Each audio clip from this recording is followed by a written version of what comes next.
संसार आसिया गोटे भल बाप माँ दरकार आ से भल कारण भल उत्कृष्ट जमी भल बिहन हेले भल फसल हुए तेणु से जो उत्कृष्ट जमी आ बिहनटी किभली हम जदि ठाकुर सहज कथार कहते इष्ट निष्ठाए छुटिले पुरुष प्रज्ञा अनुपमा स्वामीर झुंके छुटिले नारी श्रेष्ठ छेलर माँ जदि मनीषटी इष्ट को धरी चले से इष्ट को निजर कर अनुशासन बाध को मानिक चले एवं किसी काम करे से ही विराट लोक हो प्रतिष्ठित हो सी निजे प्रतिष्ठित हो ना ठाकुर केतबले प्रतिष्ठित कर से समस्त आदरणीय आउ तार जो स्त्री जदि से इष्ट से धरी से तार स्वामी पथरे चलला तार मिल कौन ताकू फलटा कौन मिल ना भल पिलाटी आस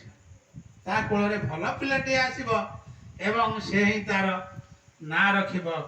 से देशर जातिर समस्त ना रखिब किंतु आमर आज साधारणतः आमे कौन करते ना इष्ट को धरी चलिया राजी नुह कारण आमर जो प्रवृत्ति अच्छी आमर जो प्रवृत्ति आम भितर अच्छी आमको से कौन करे ना फाँक दिए फाँक बाटर चल ने चाहे कारण मनटा आमर एत चंचल आते अस्थिर जिते ठाकुर किसी दबाक पड़े से आम घर आम पिलाମାନଙ୍କର आम समस्त अभाव असुविधा आम आखिक आसे यही टंका मोर जो था यही कामटा कर आसे किंतु प्रभु मागंती जे तू मत दे यही दबार भीतर देकरी परिवार भीतर देकरी मनीष शांति स्वस्ति आनंद पाए आउ से ही अखंड जो जिनटी को आम चाहिए भी कहीं चाहिए भी तुमको क्षमा कर पारिबा नहीं किंतु ठाकुर ताकू कर दियंती किभली भाव में कर दियंती ताही आम जापर आउ तेणु श्री ठाकुर शाश्वती ग्रंथ कहते इष्टनिष्ठ मन रोग व्याधिर धार धार ही कम आम आज रोगाक्रांत होचे यही मनटा जगते तेणु ठाकुर आसिक मनटा को किभली भाव में आयत्त कर मनटा जदि आयत्त हो गला ताले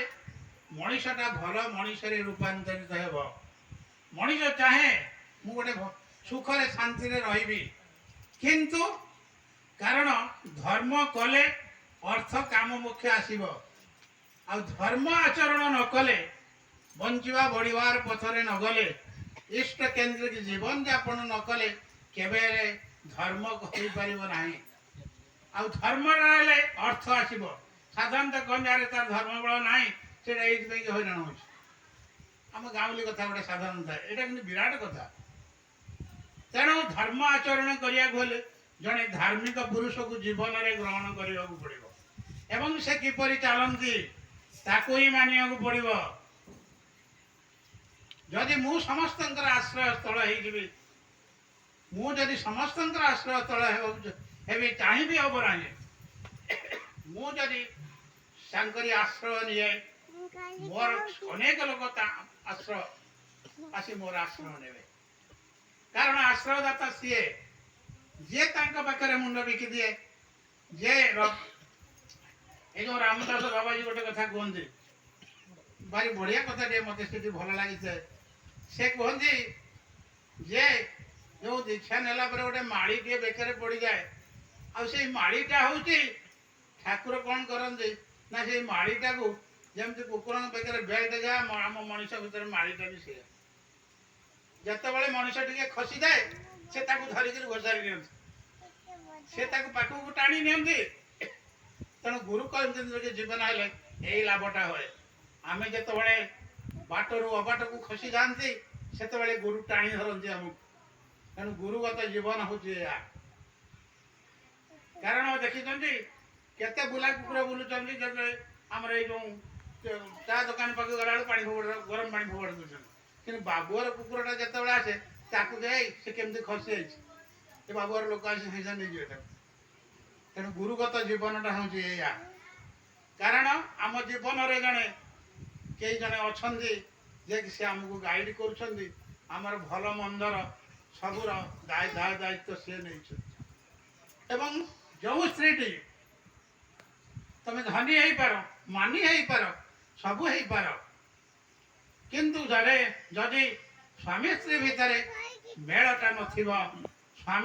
ସ୍ତ୍ରୀ ଯଦି ସ୍ୱାମୀ ଅନୁଗାମିନୀ ନ ହେଇଥିବ, ସେ ପରିବାରରେ ଶାନ୍ତି ଆସିବ ନାହିଁ। ଶ୍ରୀ ଠାକୁର ସେଇ କଥା ହିଁ କହିଲେ, ସ୍ୱାମୀର ଝୁଙ୍କେ ଛୁଟିଲେ ନାରୀ ଶ୍ରେଷ୍ଠ ছেলের ମା। ତେଣୁ କେମିତି ଛୁଟିବ ନା ତାଙ୍କୁ ଇଷ୍ଟ କାର୍ଯ୍ୟରେ ପ୍ରେରଣା ଦେବ। ହଁ ତମେ କରିଚାଲ, ସେ ବି ନିଜେ କରିବ। ହେଲେ ଚାଣକ୍ୟ ଗୋଟେ କଥା କହିଛନ୍ତି ଯେ ଏକେନାପି ସୁଭୃକ୍ଷେଣ ପୁଷ୍ପିତେନ ସୁଗନ୍ଧିନା ବାସିତଂ ତଦ୍ବनं ସର୍ବଂ ସୁପୁତ୍ରେଣ କୁଳଂ ଯଥା। ଯଦି କୌଣସି ବଣରେ ଗୋଟିଏ ଗଛରେ ଯଦି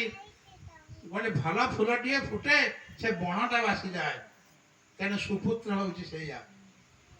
ତେଣୁ ସେଇ ସୁପୁତ୍ର ପାଇବାକୁ ହେଲେ ସେଇ ଯେ ସୁପୁତ୍ରର ଦାତା